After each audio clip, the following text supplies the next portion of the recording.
Welcome to our deep dive into Splid and Venmo. As we navigate the complexities of group expenses in 2025, it's crucial to find an app that makes our lives easier. First up, let's talk about Splid.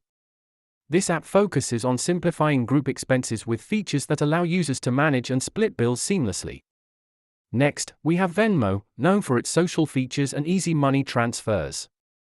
It allows users to share transactions and comments, making payments more interactive.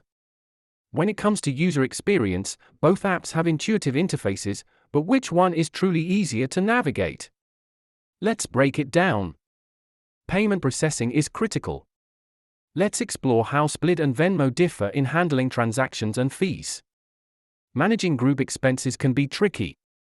Splid offers robust tools for bill splitting, while Venmo leans heavily on its social sharing capabilities. Security is paramount. We'll now look at how each platform protects your data and privacy. Both apps offer integration with various banks and tools, but they have unique advantages. Let's compare them.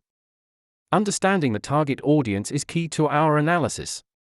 Who are the primary users of Splid and Venmo? In conclusion, both Splid and Venmo have their strengths. Weighing the pros and cons will help you choose the best fit for your group expenses in 2025.